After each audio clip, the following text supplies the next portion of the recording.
क्या हाल है भाई। मेरा नाम हिमांशु है और मेरा एसएससी सीपीओ 2022 में फाइनल सिलेक्शन हुआ है विद ऑल इंडिया रैंक 48। और मेरे को दिल्ली दिल्ली पुलिस एसआई मिली है। ये मेरी ड्रीम जॉब थी। मैंने अपनी ड्रीम जॉब फर्स्ट अटैम्प्ट में ली है, लेकिन ये फर्स्ट अटैम्प्ट मेरे 4 साल की मेहनत के बाद आया था। तब मैंने एक नौकरी ली है। मैंने कोई ऐसे नहीं 6 महीने तैयारी करी तो नौकरी ले ली। अगर किसी को ऐसा लग रहा है कि भाई 6 महीने की तैयारी से, इसकी स्ट्रैटेजी देख के, इसकी बुक्स फॉलो करके 6 महीने की तैयारी से नौकरी लग जाएगी, तो भाई जयराम जी की कहीं कोई दूसरी स्ट्रैटेजी देख लो, यहाँ वो काम नहीं आएगी। तो मेरा एसएससी, सीजीएल, सीएचएसएल, सीपीओ तीनों में मेरा फाइनल सिलेक्शन हुआ है।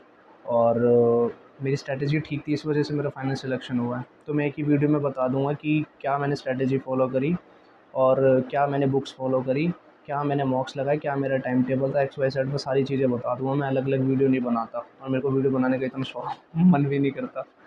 तो मैं बता दूंगा क्या क्या है।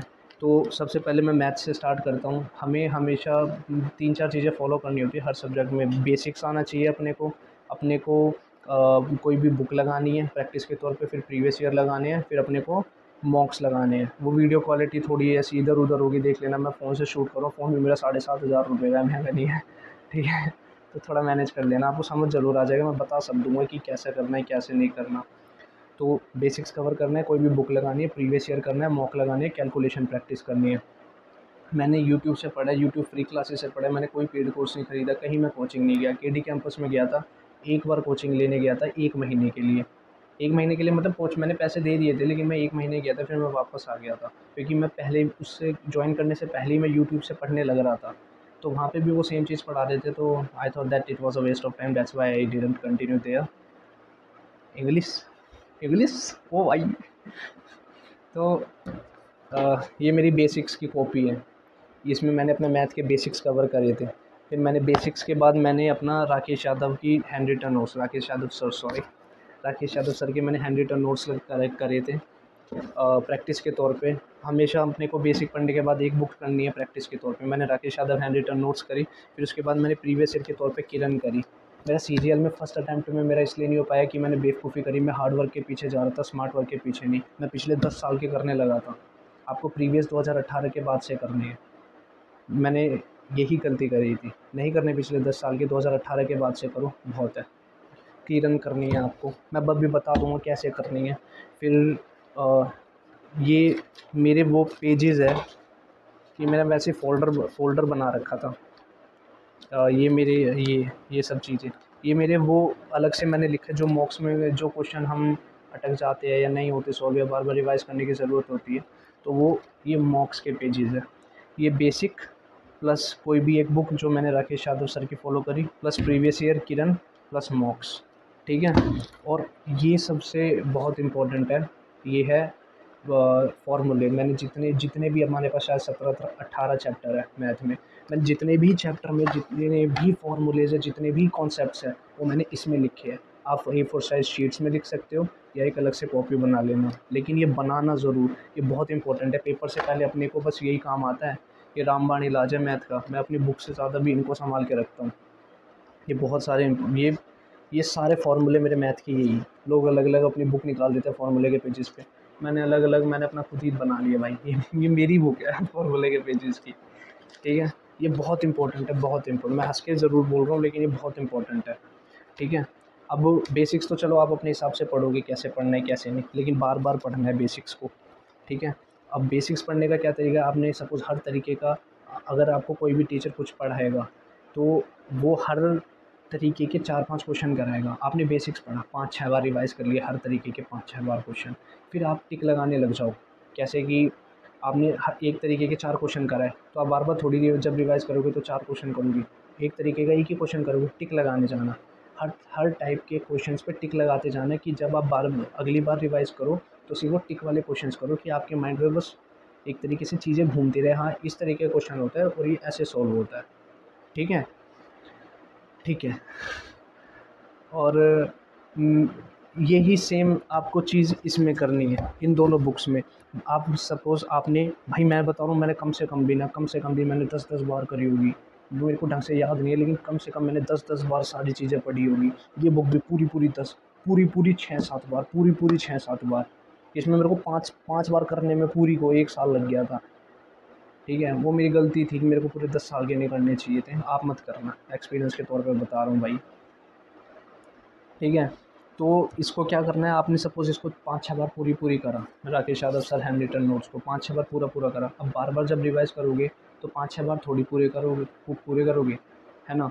तो क्या करना है कि टिक लगाते जाना है जिस क्वेश्चंस में आप अटक रहे हो। आपने जो बेसिक है वो आपने इसमें लिख रखा है। बेसिक का हर एक क्वेश्चन, हर एक जो टाइप है उसका हर एक क्वेश्चन को आपने इसमें टिक लगा रखा है। आपका बेसिक्स क्लियर हो गया। फिर आपने ये वाली बुक्स फॉलो करी। इस बुक में भी आपने इसको 5-6 बार पहले पूरा करना है। उसके बाद फिर टिक लगाते जाना है जिन क्वेश्चंस पे आप अटक रहे हो। मेरा मेन एम होता था कि हाँ, राकेश यादव सर और इस किरण की बुक से कि मैं एक चैप्टर में मैक्सिमम 10 क्वेश्चन पे टिक लगाऊं। मेरा कोशिश मैं 5 की करता था, लेकिन मेरे 10 टिक होते थे कि एक चैप्टर में मेरे को 10 क्वेश्चन से ऊपर टिक नहीं करने। मेरे को इतनी अच्छी तरीके से ये बुक रट जानी है। तो 10 क्वेश्चन से मैम 5 से 10 क्वेश्चन आपने टिक करा, तो पेपर से 1 हफ्ता पहले कितना टाइम लगता है? अगर एक चैप्टर में 5 क्वेश्चन है, 17 चैप्टर क्या हो गए? 85 क्वेश्चन। एक दिन में 85 क्वेश्चन कवर हो जाते हैं। मैं तो फिर भी पेपर से पहले 1 हफ्ता कह रहा हूँ। ठीक है, तो अपना टिक लगाते जाना। 5 आपको कम से कम 6-7 बार तो पूरी बुक करनी है, पूरी बुक 6 से 7 बार। उसके बाद टिक लगाने लगना है और जिस क्वेश्चंस में आप अटको उसमें टिक लगाना है। फिर धीरे-धीरे क्या होगे, पहली बार एक चैप्टर में आपने 50 क्वेश्चन में टिक लगाया, सपोज़ 100 क्वेश्चन है, 50 क्वेश्चन में टिक लगाया। ठीक है, अगली बार जब रिवाइज़ करोगे 2-3 बार वो 50 क्वेश्चन करोगे तो उसमें से फिर आप कुछ क्वेश्चन रब करोगे कि यार ये तो मेरे को अच्छे से आता है। ऐसे थोड़ा-थोड़ा धीरे-धीरे रब करके जब आप 10वीं या 11वीं बार रिवाइज़ करोगे बुक, तो आपके पास 5 क्वेश्चन ही बचेगी। क्या पता वो 5 भी ना बचे। मैं बेवकूफ़ हूँ जो मेरे 5 बच जाते थे इतनी बार रिवाइज़ करने पे भी। ठीक है? तो आपको एक चैप्टर पे कम से कम 5 से 10 क्वेश्चन ही लेके चलने हैं कि बस मेरे को पेपर से पहले यही रिवाइज़ करने हैं, बाकी तो मेरे को इस बुक का ये चैप्टर पूरा अच्छे से आता है। इतनी बार करना है। 6-7 महीने में नहीं होता भाई, टाइम लगता है सरकारी नौकरी लेने में, इसलिए बता रहा हूँ। बेसिक्स कोई भी बुक राकेश यादव सर की, और मैंने करी थी फिर ये किरण। आपको 2018 के बाद से करना है, मैं फिर बता रहा हूँ। 6 से 7 बार करना है, फिर टिक लगाते जाना है। और फार्मूले के पेजेस ये बहुत इंपॉर्टेंट है, ये करने ही करने हैं आपको।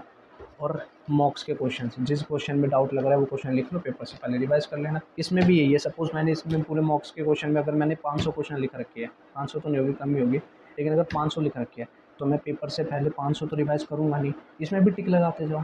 जो इसको बार बार रिवाइज़ करोगे, जब जब पता है कि कोई क्वेश्चन अच्छे से हो गया तो फिर उसको तो दोबारा करने की ज़रूरत नहीं, क्योंकि वो तुम्हारे दिमाग में सेट हो गया। तो इसमें भी टिक लगाते जाओ, टिक लगा के रब करके आओगे। इसमें भी पूरे पूरे इसमें मुश्किल से कितने भाई 50 क्वेश्चन भी नहीं बचेगी। ये कितना टाइम लगता है 50 क्वेश्चन रिवाइज करने में? एक दिन भी नहीं लगता। तो ये मेरा मैथ था। बेसिक्स राकेश यादव सर, किरण पब्लिकेशन, मॉक्स के क्वेश्चंस और फार्मूले के पेजेस, ये बहुत इंपॉर्टेंट है फार्मूले के पेजेस। और मैंने लिख रखा था ताकि मैं कोई चीज़ भूल ना जाऊँ। अगर मैं कोई भूल भी गया तो मैं शॉर्ट्स के तौर पे डाल दूँगा, वरना मेरे को पता नहीं ये वीडियो कितनी लंबी बनेगी। जितनी भी बनेगी कोशिश करूँगा सारी चीज़ें बता दूँ। शर्म सी आ रहा है वीडियो बनाने में क्या था? और बेसिक्स हो गई, कोई भी प्रीवियस ईयर मॉक्स हो गए, फार्मूला के पेजेस बहुत इंपॉर्टेंट है। हर दिन मैं क्या करता था, मेरा ये मेरे को एसएससी का जो मेरा पहला एग्ज़ाम क्वालिफाई हुआ था CHSL 2021, ये मेरे को पर्सनली बहुत बेनिफिट दी थी इस चीज़ ने कि मैं रोज़ 3 डिजिट के मल्टीप्लिकेशंस करता था। 3 डिजिट को 3 डिजिट से मल्टीप्लाई, अपने आप को मैं 5 क्वेश्चन देता था। और मैंने यूट्यूब से शॉर्ट ट्रिक्स याद कर रखी थी कि 2 डिजिट का स्क्वायर कैसे निकालते हैं, तो 3 डिजिट का स्क्वायर कैसे निकालते हैं, 2 डिजिट का क्यूब कैसे निकालते हैं, 3 डिजिट का क्यूब कैसे निकालते हैं।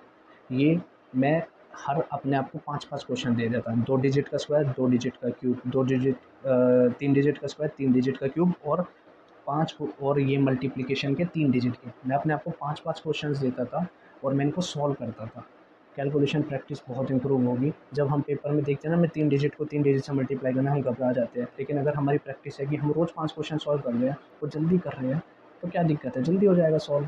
कैलकुलेशन प्रैक्टिस बोलते हैं ना, स्पीड नहीं बन रही।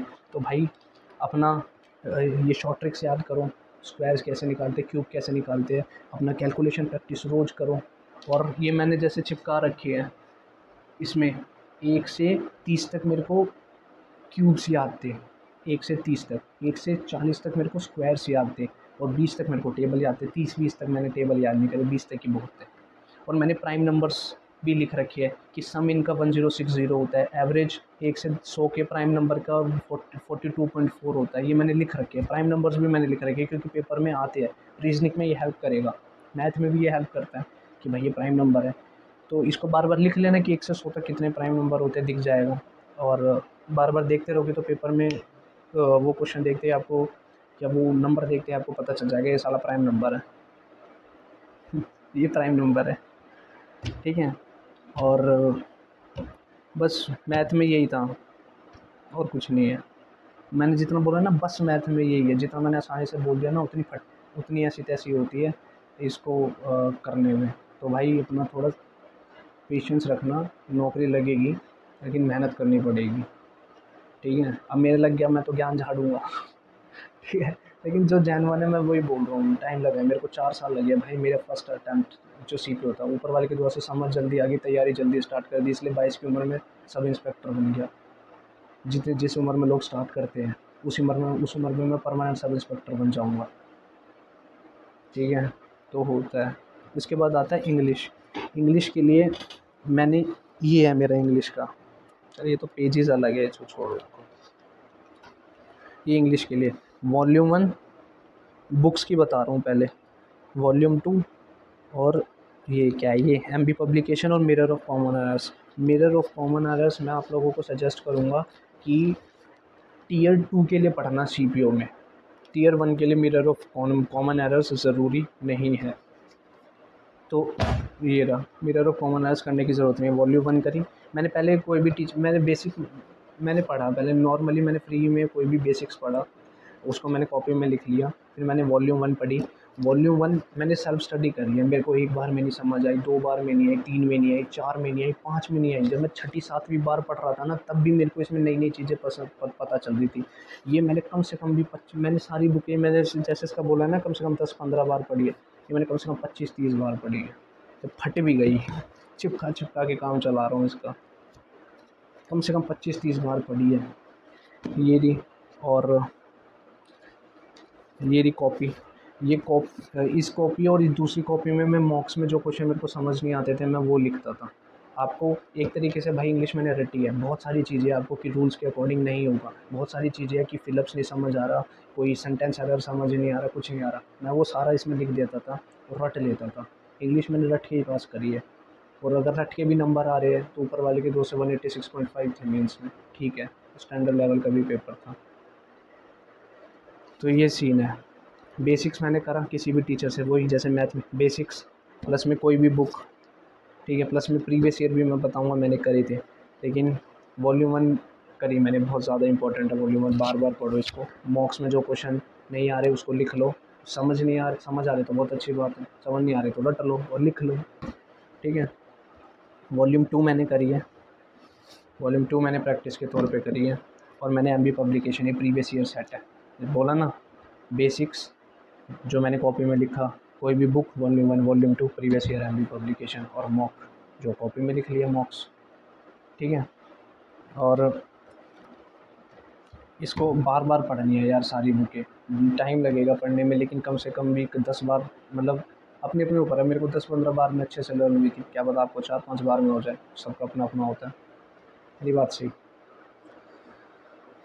ठीक है, वॉल्यूम 1 एमबी पब्लिकेशन, वॉल्यूम 2 ये रहा, ये सब था। अब पढ़ा कैसे बता देता हूँ। सपोज़ मैंने वॉल्यूम 1 पढ़ा, जैसे मैंने बताया, 1 बार में नहीं आया, 2 बार में नहीं आया, 3 बार में नहीं आया, 5वीं बार में भी नहीं आया, 6ठी बार में तो समझ आने लग जाएगी भाई, बेवकूफ़ को भी समझ आएगी धीरे धीरे। ठीक है, गर्मी हो रही है, बेवकूफ़ को भी समझ आएगी वॉल्यूम 1 ग्रामर के लिए। ठीक है, बार बार पढ़ो, बार बार ऐसी पढ़ो कि बुक ही फाड़ दो, ऐसी पढ़ो बुक फाड़ दो। ये वॉल्यूम 2, ये एमबी पब्लिकेशन प्रीवियस ईयर के लिए, आप पिनैकल भी ले सकते हो, आपके ऊपर है। अब दिक्कत क्या आती है, सपोज़ मैंने किरण ली, इसमें प्रीवियस ईयर है मैथ में, मैंने एमबी पब्लिकेशन ली, इसमें भी प्रीवियस ईयर है मैथ में। अब हमने बुक ले ली तो लेटेस्ट क्वेश्चन तो आ गए उसमें, लेकिन एसएससी तो यार अब तो पेपर लेने ही लग रहा है। अब बार बार बुक थोड़ी खरीदोगे, तो इसके लिए मैंने RBE टेलीग्राम चैनल फॉलो कर रखा था। शुभम सर का है वो। उसमें वो जो भी पेपर्स होते हैं उनकी वो सेट्स डाल देते हैं, ठीक है। तो मैंने सपोज़ अभी उसका हो रहा है, सपोज़ CGL 2022 का मेंस हुआ। अब मैं किरण में कब वो वो मेंस के क्वेश्चंस आएंगे, फिर मैं किरण खरीदूंगा तो बेवकूफ़ी है, क्योंकि किरण मैंने पहले खरीद रखी है। तो मैं क्या करता था, सन ने डाल रखे PDF चैनल, लैपटॉप पे खोली या फ़ोन पे खोली, मैथ्स के सेट खोले, करने लग गया सॉल्व। जो क्वेश्चन समझ नहीं आ रहा उसको मैंने अपने मॉक्स वाले पेजेस पे लिख लिया। ये सीन है। अब बार बार थोड़ी खरीदते रहोगे लेटेस्ट पैटर्न की। तो सुबह सुबह RBE टेलीग्राम चैनल फॉलो कर लेना, सर सेट्स डाल देते हैं, उसमें से मैथ के सेट्स लगा देना अगर मैथ के क्वेश्चन करने हैं। ऐसी MB पब्लिकेशन है। अब वो बार बार थोड़ी MB पब्लिकेशन खरीदोगे। मेरे पास तो 2015 से 2018 की थी, मैंने CPO कौन सा दिया, 2022 का। तो बीच के क्या है, मेरे को दोबारा खरीदनी चाहिए थी MB पब्लिकेशन, मैंने नहीं खरीदी। मैंने शुभम जैन सर की जो PDFs डाल रखी थी उनको देखा, उनमें मैंने अपनी इंग्लिश पढ़ी, उसमें मैंने ना क्लोज टेस्ट पढ़ा ना कॉम्प्रिहेंशन पढ़ा। मेन अपना antonym, synonym, fill in the blanks और फाइंड द एरर जो भी होता है। कॉम्प्रिहेंशन के अलावा मैंने सारी चीज़ें पढ़ी है। PQRS भी नहीं पढ़ा, क्लोज टेस्ट, अनसीन पैसेज, ये 3 चीज़ नहीं पढ़ी थी, क्योंकि वो अपने आप हो जाएगी, रीडिंग से इम्प्रूव हो जाएगी। वो मैं बता दूंगा कैसे होगी। लेकिन अब बार बार ख़रीदने की ज़रूरत नहीं है। टेलीग्राम चैनल पे सब PDFs डाल देते हैं, वहाँ से सर्च कर लेना। जो समझ नहीं आ रहा कॉपी में नोट डाउन कर लो, जो बिल्कुल ही समझ नहीं आ रहा कॉपी में नोट डाउन करके रट लो। इसके अलावा कोई और ऑप्शन नहीं है, ठीक है। ग्रामर के लिए मैंने ये करा था, दोबारा बताता हूँ। बेसिक्स पढ़ा, इसमें लिख लिया, वॉल्यूम 1 करी, वॉल्यूम 2 करी, MB पब्लिकेशन करी प्रीवियस ईयर की। और SSC ने कोई नया क्वेश्चन पेपर ले लिया तो RBE टेलीग्राम चैनल से वो क्वेश्चंस देख लिए, जो नहीं समझ आया उसको कॉपी में लिख लिया। यानी बात सही। और मैं वोकैबलरी के लिए बता देता हूँ। मेरे को ब्लैक बुक का नहीं पता था, वोकैबलरी का कि कैसे होगा, कि ब्लैक बुक, मेरे को 1 डेढ़ साल पहले ही पता लगा कि ब्लैक बुक भी कोई चीज़ है। अरे पूछ लेते हैं। मेरे को 1 डेढ़ साल पहले ही पता चला था वोकैबलरी के लिए कि ब्लैक बुक भी कोई चीज़ है। लेकिन मेरे को जिस भैया ने गाइड करा था कि कहाँ से पढ़ना है वोकैबलरी, कहाँ से नहीं, तो उन्होंने मेरे को कहा था वॉल्यूम 1 और MB पब्लिकेशन। अब नए बच्चे क्या करते हैं, यार अभी तो मैं वॉल्यूम 1 पढ़ रहा हूँ, लेकिन यार उसका ना ब्लैक बुक पढ़ के सिलेक्शन हो गया, तो फिर वो वॉल्यूम 1 छोड़ के ब्लैक बुक पे चला जाता है ना। उसने वॉल्यूम 1 ढंग से करी और ब्लैक बुक इतने में वो कंप्लीट कर गया, इतने में उसका पेपर आ जाता है। ये गलती मत करना। मैं आपको बोल रहा हूँ, अगर मैंने वॉल्यूम 1 और MB पब्लिकेशन से वो कैब करी है, और अगर आपके पास XYZ कोई भी बुक है, अगर कोई भी नहीं है तो ब्लैक बुक ले लो, अगर कोई है तो भाई उसी को फॉलो करना, चेंज करने की ज़रूरत नहीं है। बंदे बतेरी चेंज करते रहते हैं, किसी का कहीं कुछ पढ़ के सिलेक्शन होता है, किसी का कुछ पढ़ के होता है, लेकिन वो पढ़ के होता है, ठीक है। ये नहीं कि अभी ये बुक पढ़ ली, फिर वो बुक पढ़ ली, फिर तीसरी बुक होएगी, कोई आ जाएगा वो बोलेगा मैंने वो पढ़ी है, फिर उसको थोड़ी वो बुक थोड़ी पढ़ोगे, जो पढ़ रहे हो उसे ही पढ़ते रहो, सारी बुक अच्छी है, ठीक है। मैंने वो कैब के लिए क्या करा था, वो कैब के लिए करा था मैंने वॉल्यूम 1, वॉल्यूम 2 की मैंने वो कैब नहीं करी, ठीक है। वॉल्यूम 2 की मैंने वो कैब नहीं करी। इसमें 1-2 चैप्टर्स है, जैसे कि कन्फ्यूजिंग नाउन्स वगैरह है, कन्फ्यूजिंग एडजेक्टिव्स है, वो बेशक करे, लेकिन प्रॉपर्ली ईडियम्स, प्रॉपर्ली सिनोनियम्स वगैरह वो मैंने नहीं करे इसके, क्योंकि यही बहुत है और MB पब्लिकेशन ही बहुत है। इन्हीं को करने में ऐसी तैसी हो जाती है, तो इसको और कहाँ से मत्थे मारे, ठीक है। तो इसकी मैंने वोकैब नहीं करी, वोकैब मैंने वॉल्यूम 1 MB पब्लिकेशन से पढ़ी है। अब जैसे कि मैंने ग्रामर में बताया था, MB पब्लिकेशन तो है, ठीक है, लेकिन मेरी 2015 से 2018 का है, पेपर मैंने 2022 का निकाला है, तो अब कैसे करूँगा मैं। तो उसके लिए RB रिवॉल्यूशन और क्यू मैथ है, क्यू मैथ अच्छा डाल देते हैं। लेकिन क्यू मैथ में क्या है कि जो क्वेश्चन है और उसका आंसर है वो बस वो डालते हैं वोकैबलरी। मैं RB रिवॉल्यूशन टेलीग्राम चैनल को इसलिए प्रेफरेंस ज़्यादा दे रहा था, क्योंकि वो पूरा सेट डाल देते हैं। तो सपोज़ अगर कोई वोकैबलरी आई और उसके 4 ऑप्शन आए, तो मैं वो ऑप्शंस की भी मीनिंग पढ़ता था, और जो नहीं समझ आता था या जो मेरे को नया लगता था वो मैं इन कॉपीज़ में लिख लेता था। 1, 2, 3, 4, 4 कॉपी है मेरी वोकैबलरी की। जो क्वेश्चन आपको दिख रहा है, चाहे MB पब्लिकेशन में भी अगर आप सेट्स लगाओगे, एक तो स्टार्टिंग में इसकी वोकैबलरी दे रखी है, वो तो पढ़नी ही पढ़नी है। और बीच में भी जो सेट्स हैं उनमें भी जो क्वेश्चन है और जो उसका आंसर है वो ही करना ज़रूरी नहीं है, जो 4 ऑप्शंस भी दे रखे हैं उनके भी मतलब पता होने ज़रूरी है। ठीक है, दोबारा बोल रहा हूँ, बार बार ख़रीदने की ज़रूरत नहीं है, एक बार किरण एक बार एमबी खरीद ली और बाकी जो नेसेसरी पेपर लेंगी आरबी टेलीग्राम चैनल से वो सेट्स कंप्लीट कर लेना। ठीक है, अब ये 4 भी अलग अलग तरीके की मैंने बनाई है, जैसे कि इसमें मेरे वो है, जैसे सपोज़ टियर 2 मेंस का है ये, सीजीएल का 19 और 20 का, मतलब ये सारे प्रीवियस ईयर है, क्योंकि 2018 तक तो यहाँ पे ख़त्म हो गया। उसके बाद मैं कहाँ से पढ़ता, दोबारा थोड़ी खरीदूंगा एमबी पब्लिकेशन, और ब्लैक बुक में खरीदूंगा नहीं, क्योंकि 2 बुक मैंने पहली वोकेबलरी की फ़िक्स कर रखी है। तो ये मेरी वो थी, जैसे एमटीएस 2021 मैंने आरबी रिवॉल्यूशन टेलीग्राम चैनल देखा, एमटीएस 2021 डाला, देख लिया। नहीं तो आप क्यू मैथ से भी देख सकते हो, क्यू मैथ सिर्फ वोकेबलरी डालते, ब्लैक बुक उन्हीं की है, उसमें सीपीओ 2022 है ये। ठीक है, और जैसे कि और भी है, बतेरे है यार, जैसे कि अरे इतने सारे हैं। ये हो गया सीपीओ 2019 है, 18 में यही ख़त्म हो गया, 19 मेरे को आरबी टेलीग्राम में क्यों मैं टेलीग्राम चैनल से मैंने वोकेबलरी लिख ली, इसमें जो मेरे को समझ नहीं आती या जो मेरे को नहीं लगी थी इसमें लिख ली। एक जिसमें मैंने प्रीवियस ईयर लिखी थी वोकेबलरी 2018 के बाद से। दूसरी ये वो है, ये और ये दूसरी कॉपी है ये मॉक्स की, जो मॉक में मेरे को समझ नहीं आती थी। ठीक है, अगर आप प्रीवियस ईयर मॉक लगा रहे हो तो उसको प्रीवियस ईयर की कॉपी में ही लिखना, क्योंकि वो प्रीवियस ईयर है, वो बहुत ज़्यादा इंपॉर्टेंट है। अगर आप प्रीवियस ईयर से अलग मॉक लगा रहे हो तो उसकी दूसरी कॉपी बनाना, प्रीवियस ईयर आपकी बहुत इंपॉर्टेंट है। ये सोचो वो तो ये तो क्वेश्चन पेपर में आएगा ही आएगा। मॉक्स की वोकेबलरी अलग है मेरी, ये मेरी पूरी मॉक्स की है, ये मेरे प्रीवियस ईयर की वोकेबलरी है, ये जो मैंने आरबी टेलीग्राम चैनल से डाली थी। ये मेरी कॉपी है, ये दोनों, हाँ ये दोनों मेरी कॉपी है कंफ्यूजिंग वर्ड्स की। मैंने इन दोनों कॉपी पे अपना टॉपिक नाम दे रखा है कंफ्यूजिंग वर्ड्स। जैसे कि आप अलग अलग तरीके के वर्ड्स पढ़ते हो, ठीक है, उनको आप क्या करोगे कि सपोज़ आपने एक पढ़ा, इसी में बता देता हूँ यार, इसमें लिखा है मैंने,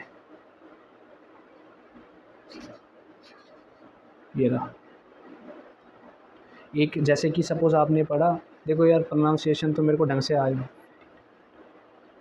एक है जैसे कि फैटल, एक फैटल वर्ड है, आपने वॉल्यूम 1 में कहीं पढ़ा फैटल 1, ठीक है, तो फैटल वर्ड पढ़ा, इसका मतलब होता है गुड कंडीशन। एक वर्ड होता है फैटर, ठीक है, इसका मतलब होता है रेस्ट्रेंड विद चेन्स। तो आप कंफ्यूज हो जाओगे, यार मैंने एक वर्ड कहीं पढ़ा था फैटल, ये आ गया फैटर, तो मैं तो कंफ्यूज हो गया, क्योंकि हम जो है वो शॉर्ट ट्रिक्स करके वोकेबलरी याद करते हैं। मेरा ये था, मैं तो ओपनली बोलता हूँ भाई, मैं गालियों से वोकेबलरी याद करता था ज़्यादातर, ऊट पटांग कोई भी, जैसे फैट टल है, जैसे फैट टल गया, मैंने ऐसे याद करा था, जैसे फैट टल गया, मतलब अगर फैट टल गया बॉडी से तो बॉडी अच्छी कंडीशन में आ गई, गुड कंडीशन में, फैटल का मतलब होता है गुड कंडीशन, मैंने ऐसे याद करा था। ठीक है, तो फैटल हो गया और फैटर हो गया। अब ये 2 वर्ड है, तुमने कहीं पढ़ा था, अब वो दोनों में तुम कंफ्यूज हो जाओगे, तो मैंने ये दोनों वर्ड सामने सामने यहीं लिख लिए कि भाई फैटल भी कोई वर्ड है, इसका मतलब ये है, फैटर भी कोई वर्ड है, इसका मतलब ये है, मैंने इसमें लिख लिया। तो मेरे को जब पेपर से पहले फिर मेरे को रिवाइज़ करने में आसान रहता था। ठीक है, अब जैसे कि है एकॉर्ड, एग्ज़ाम्पल सबसे आसान है एकॉर्ड, एक होता है डिस्कॉर्ड, दोनों लगभग सेम है प्रोनाउंस करने में, कंफ्यूज हो ही जाओगे कि भाई किसका क्या मतलब है। मैं एग्ज़ाम्पल दे रहा हूँ, इसमें लिखा भी है मैंने एकॉर्ड डिस्कॉर्ड, ठीक है, ऐसे कि ये लिख लिया। एक होता है एरिड, एक होता है एविड, एरिड का अलग मतलब होता है, एविड का अलग मतलब होता है। एरिड का मतलब होता है वो लैक ऑफ इंटरेस्ट भी होता है, इसका मतलब ड्राई कंडीशंस भी होता है। एविड का मतलब एंथुसियास्टिक होता है। ठीक है, तो अब अलग अलग वर्ड्स पढ़ोगे, थोड़े सबकी प्रोनाउंसिएशन अगर लगभग सेम होगी या कोई स्पेलिंग लगभग सेम होगी, एक अल्फ़ाबेट अलग होगा तो कंफ्यूज हो गए लर्न करने में। इसके लिए मैंने ये दोनों कॉपी बना रखी थी कि भाई जो कंफ्यूजिंग वर्ड्स है, जो आपस में एक दूसरे से मतलब लगभग प्रोनाउंसिएशन सेम है, उसको मैं एक जगह लिख लेता था। और एक और बात, वॉल्यूम 1 करते टाइम मैं ये करता था कि मेरी सबसे बड़ी गलती थी, जो मैंने वॉल्यूम 1 में जो मेजर रूल्स थे ना, वो मैंने कॉपी में भी लिखे, ये मेरी सबसे बड़ी गलती थी। जब एक बार आपको बुक में लिखा है रूल्स है, उसको कॉपी में लिखने की ज़रूरत नहीं है। बुक में ही अगर आप 10-15-20 बार रिवाइज करने लग जाओगे, आपको वो रूल्स याद हो जाएंगे। कॉपी में उसको लिखने की ज़रूरत नहीं है। और सपोज़ आपने एक रूल याद करा, ठीक है, कहीं दूसरे चैप्टर पे गए, दूसरा रूल याद करा, तो आपको याद आया यार ये वाला रूल ना उससे थोड़ा मिलता जुलता है। जैसे मैंने वोकैबलरी का बताया, ये वाली वोकैब, ये वाला वर्ड उससे थोड़ा मिलता जुलता है, तो मैंने उसको अलग कॉपी में लिख लिया। आपको वॉल्यूम 1 में ये करने की ज़रूरत नहीं है, अलग कॉपी में लिखने की ज़रूरत नहीं है। 2 लगभग सिमिलर रूल्स, आप जहाँ पे दूसरा रूल पढ़ रहे हो ना, आपको याद आया यार मैंने इससे मिलता-जुलता रूल भी पढ़ रखा था और वो ये है, तो पेंसिल से साइड में वो रूल लिख दो, उस सेकंड रूल की। तो मतलब जब भी आप रिवाइज़ करोगे तो आप 2 रूल एक साथ रिवाइज़ कर रहे हो। इसलिए मैंने अपनी वॉल्यूम 1 मैंने पूरी पेंसिल से भर रखी है कि मैं कोई दूसरा रूल रिवाइज़ कर रहा हूँ, मेरे को एक पहला रूल याद आ गया, मैंने पेंसिल से साइड में लिख दिया। ऐसे रिवाइज़ करने का तरीका है। और इंग्लिश भी हो गई, वॉल्यूम 1, वॉल्यूम 2, ये जो मेरा एमबी पब्लिकेशन आपको पता ही है, और आरबी टेलीग्राम चैनल से सर्च कर सकते हो। नहीं, बार-बार नई-नई खरीदने की ज़रूरत नहीं है, ठीक है। और ये मैंने एक पेज बनाया था ऐसे ही टाइम पास तो नहीं मैं बोलूँगा, लेकिन ये ठीक है। मतलब इसमें मैंने ये लगा दिए थे, मेरे को नहीं पता इसको क्या बोलते हैं, स्टिकर टाइप ही बोलते हैं। जैसे मैंने लिख रखा है मैनी सच क्वाइट रैदर, इनके बाद नाउन आते हैं और वो ए या एन आर्टिकल लेते हैं। तो जो ये छोटी छोटी चीज़ें हैं, ये रिवाइज़ करने में मेरे को आसानी रहती है, तो मैंने इसका ये थोड़ा सा पेपर से पहले रिवाइज़ करने में आसानी रहती है, तो इसको मैंने लिख लिया था। जैसे कि अब मैं बोलूँ नोटिस, वॉच, बिहोल्ड के बाद अगर कोई ऑब्जेक्ट आता है तो उसके बाद वर्ब की फ़र्स्ट फॉर्म आती है। तो ये छोटे छोटे मतलब जो रूल्स टाइप बोल लूँ, ये जो मेरे दिमाग से बार बार स्किप हो जाते हैं, वो लिख सकते हो अलग से पेज में या कॉपी में, ठीक है। ये आपके ऊपर है। जैसे आई और बी के साथ शैल आता है इंटेरोगेटिव में, मतलब ये सब थोड़ा है, इसको लिख लेना, ठीक है। मेरी ये थी इंग्लिश का। मैथ का मैंने बता दिया। और मेंस के लिए मिरर ऑफ कॉमन, मैंने न्यूज़पेपर कभी नहीं पढ़ा, जिसकी वो अनसीन पैसेज जिसका कॉम्प्रिहेंशन थोड़ा डामाडोल है ना, वो अपना न्यूज़पेपर प्री में भी पढ़ लेना। मैंने कभी नहीं सोचा था कि मैं अपनी एसएससी की प्रिपरेशन में न्यूज़पेपर पढ़ूंगा, लेकिन मैंने पढ़ा क्योंकि मेरे को चाहिए, ये नौकरी थी। लेकिन मैंने मेंस में पढ़ा, प्री में नहीं पढ़ा। प्री में मुझे ज़रूरत नहीं पड़ी, प्री में मेरे वैसे भी 40 प्लस आ गए थे, मैं इतना ही सोच रहा था, आ गए थे ऊपर वाले की दुआ से। तो मैंने, लेकिन मेंस के लिए अपने को बस इंग्लिश ही पढ़नी होती है, थोड़ा और एक्स्ट्रा एफर्ट्स डालना होगा, तो उसके लिए मैंने मिरर ऑफ कॉमन एरर्स करी और न्यूज़पेपर पढ़ा। 5 पैराग्राफ सुबह पढ़ता था, 5 पैराग्राफ शाम को पढ़ता था, जिसमें से एडिटोरियल्स में ज़रूर पढ़ता था, ये था। और इसमें भी आगे ना बैंकिंग के क्वेश्चन बहुत सारे सेट्स दे रखे हैं, तो मैंने एक बार करी थी, दूसरी बार मेरा मन भी नहीं करा करने का, ना रिवाइज़ करने का, क्योंकि वो बहुत ही ना दिमाग ख़राब करते हैं, ठीक है। और लेकिन इसमें जो चैप्टर्स है और उनके जो क्वेश्चंस है वो ज़रूर करना, वो बार-बार करना। एमबी पब्लिकेशन में कुछ ऐसे रूल्स नहीं हैं जो इसमें है। एमबी पब्लिकेशन कह रहा हूँ, वॉल्यूम 1 में कुछ ऐसे रूल्स नहीं है जो आपको मिरर ऑफ कॉमन एरर्स में पता चलेगी। लेकिन अगर अभी प्रिपरेशन कर रहा होता तो मैं सिर्फ वॉल्यूम 1 करता, mirror of common errors tier 2 के टाइम पे करते, ये करने की ज़रूरत नहीं है अभी। ज़्यादा बोल रहा है तो गला बैठ जाएगा यार। ख़त्म इंग्लिश भी, मैथ और इंग्लिश मैंने बता दी। और मेरे को अगर थोड़ा दिमाग में कुछ आता रहेगा तो मैं वो बता दूंगा, शॉर्ट्स के तौर पे बताऊंगा। मैं वीडियो बहुत कम बनाऊंगा भाई, बड़ा क्या वीडियो बनाने की, तो पसीने भी इतने बैठे बैठे आ रहे हैं, ठीक है। अब ये है रीजनिंग। रीजनिंग के लिए मैंने क्या करा, बेसिक पढ़ा। बेसिक जैसे मैंने बताया, बेसिक प्लस कोई भी book plus previous year plus मॉक्स, ठीक है। बेसिक कॉपी में पढ़ लिया। जैसे मैंने मैथ में रूल्स बना रखे, रूल थे ना, मैंने इसमें भी रूल्स लिख रखे हैं। थोड़े होते हैं फॉर्मूले, जैसे ये मिरर इमेज बनानी है, अगर 1 से 11 का टाइम है तो 11:60 से माइनस कर देते हैं, ये सब वो है। 11/2 मिनट माइनस 30 आवर्स, ये सब ये है जब आप टाइम वगैरह का चैप्टर पढ़ोगे। या फिर हाँ, ये फॉर्मूले टाइप है कि इसमें भी मैंने फार्मूले बनाए। जैसे सिलोग्ज्म चैप्टर है, मैंने इसमें लिखा some no, some not, all some not के केस में इधर और का केस आता है। तो ये थोड़े फार्मूले है, ये जब आप बेसिक कवर करोगे, आपने कर भी रखा होगा, तो भाई फार्मूला का पेजेस ज़रूर बनाना। जैसे इजोटी 5, 10, 15, 20, ठीक है। कोरेक्स दूध वाला फालतू, मतलब ये अपोजिट है इनके। तो रीज़निंग में बताने की ज़रूरत नहीं, सब रीज़निंग कर लेते हैं बेसिक, लेकिन पेज ज़रूर बनाना।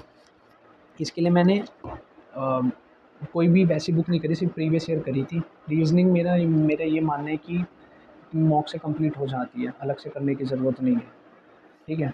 तो ये मैंने करी थी एसएससी रीज़निंग। क्या है ये सर? किरण है, किरण ही है, ठीक है, किरण से करी थी। लेकिन ये मैंने सारी नहीं करी, जो मेरे को मेरे वीक चैप्टर्स लगते थे रीज़निंग में मैंने वो करे। रीज़निंग में मेरे को ऐसा लगता है पूरी पूरी किरण करना टाइम वेस्ट है, पूरी पूरी कोई भी बुक करना टाइम वेस्ट है। आपने बेसिक पढ़ रखा है, हर तरीके का क्वेश्चन पढ़ रखा है, रीज़निंग कोई इतनी हाई फाई तो है नहीं, अब जाके आने लगी है। लेकिन वो ये फिर ना यार, दिमाग चलना होगा तो नंबर सिस्टम में चलेगा, तो नहीं चलेगा उसमें क्या ही उखाड़ लोगे यार तुम प्रैक्टिस करके में। दिमाग चलने की बात है, दिमाग चलेगा, स्क्वायर क्यूब्स ये सब याद करोगे, इसी का फ़ायदा मिलेगा। मेरे पर्सनल राय है, बाकी आप देख लेना आपको क्या करना है। मैंने क्या करा था, फॉर्मूले का पेज बेसिक मैंने पढ़ा, इसमें जो मेरे को वीक चैप्टर लगते थे जैसे एनालॉजी हो गया, नंबर सीरीज़ हो गया, वो मैंने करा था बस। और बाकी मैंने मॉक से रीजनिंग करी थी और कुछ नहीं है भाई। और ये मेरी जीके है, ठीक है। जीके में मेरे सीजीएल 22 में थे, मेंस में 75 में से 22 नंबर, और सीपीओ प्री में थे 50 में से 16 नंबर। जीके क्या ही बताओ यार। लेकिन एक मेरे को होता है, एक भैया ने मेरे को सजेशन दिया था, मैंने लूसेंट ये फाड़ ली सब्जेक्ट वाइज। ये ये मेरी पॉलिटी हो गई, ठीक है, ये मेरी केमिस्ट्री हो गई, ये फिज़िक्स हो गई। जब भी आप जा रहे हो, जहाँ जा रहे हो रिवाइज़ करते रहो, ये बायोलॉजी हो गई, ये हिस्ट्री हो गई, ये जियोग्राफी हो गई, ऐसे फाड़ लो अलग अलग, ताकि रिवाइज़ करने में आसानी लगे। ये ना हो कि इतनी मोटी बुक लेके बैठे हो, बार बार रिवाइज़ कर रहे हो, ठीक है। इसको बार बार पढ़ो, लूसेंट लूसेंट पढ़ लो। और स्टैटिक जीके बोलते हैं, मैंने स्टैटिक जीके की पीडी है मेरे पास, मतलब हार्ड कॉपी है। अगर मैं अभी सीजीएल दे रहा होता, अब जो मैं नहीं दे रहा, तो मैं वो स्टैटिक जीके की हार्ड पीडीएफ ज़रूर याद करता। जीके के लिए क्या है, Lucent, static GK, previous year और करंट अफेयर्स, ये 4 चीज़ें जीके के लिए बहुत इंपॉर्टेंट है। मैं थोड़ा मकरागिरी कर देता था जीके पढ़ने में। इकोनॉमिक्स तो मैंने पढ़ी ही नहीं है। ये इकोनॉमिक्स मेरे को एक भैया ने दी थी, जिन्होंने मेरे को बताया था कि सीजीएल की कैसे प्रिपरेशन करना है। मैंने ये एक बार पढ़ी, फिर मेरा मन ही नहीं करा इकोनॉमिक्स पढ़ने का, तो ये कॉपी ऐसी की ऐसी रखी है, मैंने नहीं पढ़ी, ठीक है। अब किरण है, ठीक है, किरण मैंने प्रीवियस ईयर करा, वही Lucent, static GK, current affairs. Current affairs के लिए मैं कभी भी डेली करंट अफेयर्स नहीं पढ़ता था, और डेली करंट अफेयर्स पढ़ो भी मत यार, मंथली करंट अफेयर्स पढ़ो इंडोलोगस यूट्यूब चैनल के, ठीक है। लूसेंट, मंथली करंट अफेयर्स इंडोलोगस चैनल के, प्रीवियस ईयर के लिए होगी किरण। अब आपने किरण खरीदी, ऐसे 2 महीने बाद दूसरा पेपर ले लिया, तो क्या करोगे? वही आरबी रिवॉल्यूशन टेलीग्राम चैनल जिंदाबाद, सर ने पीडीएफ देखी, डाल देते सेट्स, उसमें से मैंने निकाल ली एसएससी सीजीएल 2021, एसएससी सीजीएल 2020 के previous year sets, SSC CHSL 2021 के प्रीवियस ईयर से मैंने हार्ड कॉपी निकलवा ली थी। हालांकि मैंने जितनी निकलवाई है कि इतनी मेरे जीके पढ़ने का मन नहीं करता, मैं थोड़ी बहुत ही पढ़ी है, लेकिन पढ़नी चाहिए तभी नंबर मिलेंगे। मेरे 50 में से 16 ही बने थे, अगर मैं पढ़ता तो क्या पता 30 आ जाते, मेरा मन नहीं करता। Lucent, previous year, static GK, कहीं से आपको पीडीएफ मिले तो देख लेना। और ये जीके में क्या बताऊँ, मेरे खुद नंबर नहीं बन रहे यार। कहीं से भी आ जाते हैं, लेकिन नंबर नहीं बन रहे इसका मतलब ये थोड़ी है। और जीके अनप्रेडिक्टेबल एसएससी की, तो इसका मतलब ये थोड़ी कि पढ़ेगी ही नहीं, 16 तो आए कम से कम। तो ये था मैथ, इंग्लिश, रीजनिंग, ये। और मोस्ट इम्पोर्टेंटली, का हो रो यो रुक जाओ, मोस्ट इम्पोर्टेंटली आप डेली टारगेट्स बनाओ। मैं डेली टारगेट बनाता था, जैसे कि ये तो मेरा ये था, जैसे ये तो मेरा वो था, जब मैंने सीपीओ मेंस के लिए मैंने 1 महीना बचा था, तो मैंने लिख लिया था 1 से लेकर 30 तक। तो जो मैं टारगेट बनाता था वो मैं देखता था। एक तो मैं टारगेट इतने ज़्यादा बनाते हो तो उसको बना लेता हूँ, उसको पूरे करने में मेरी ऐसी तैसी हो जाती है, ठीक है। तो लेकिन फिर भी मैं कोशिश करता था पूरा करूँ। तो पूरे मेंस होने से 1 महीना पहले जो मैंने टारगेट्स बनाए थे 30 दिन के, उसमें से मैं सिर्फ 14 दिन ही अच्छे से फ़ॉलो कर पाया। बाकी दिन मैं पढ़ा, लेकिन सिर्फ 14 दिन मैं अच्छे से फ़ॉलो कर पाया। तो टारगेट्स अगर पूरे नहीं हो रहे तो डिमोटिवेट मत होना, अपना हो जाएंगे।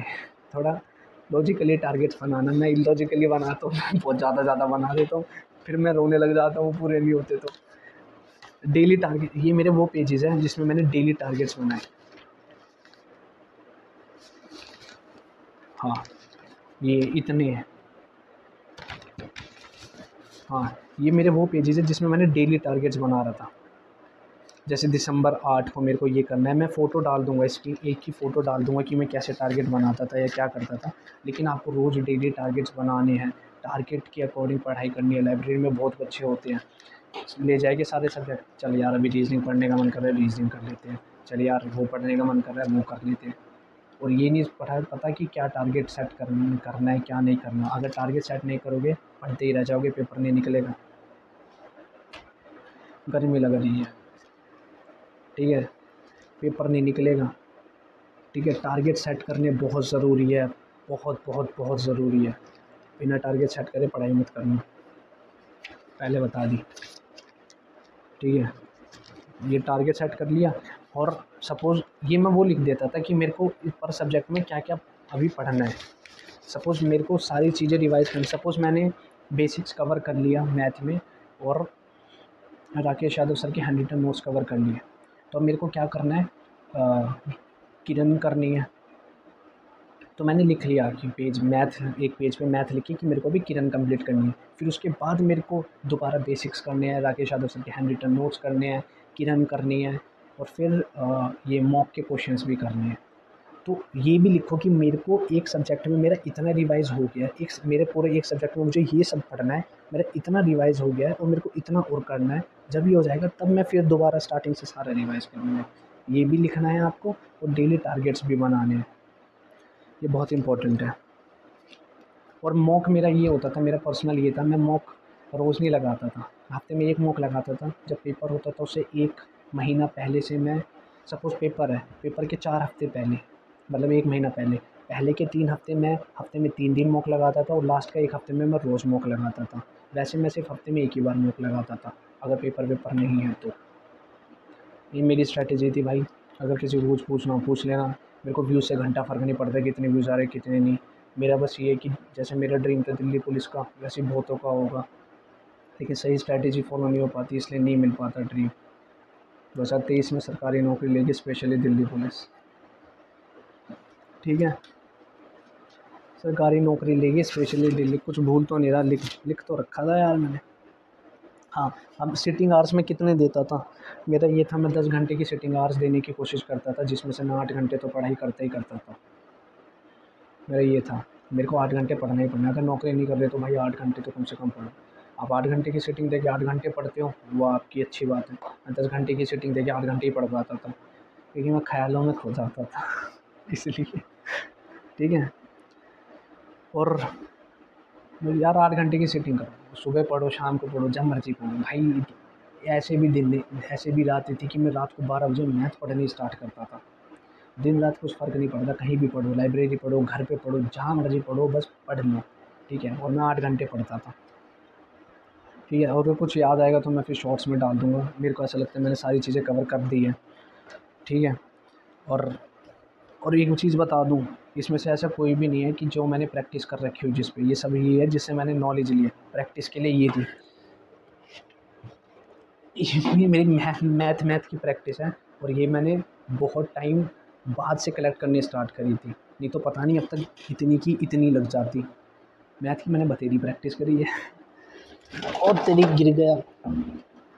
ठीक है, और ये मेरे पेन्स थे, ये भी मैंने बहुत टाइम बाद से इकट्ठे करने स्टार्ट करे थे। यूट्यूब पे मैंने एक ही वीडियो देखी थी तब से मैंने पेन इकट्ठे करने स्टार्ट कर दिए। अभी तो बहुत टाइम बाद से करे, नहीं तो बहुत पेन इकट्ठे हो जाते हैं। प्रैक्टिस करो, और ऐसे स्क्वायर क्यूब्स लगा लेना।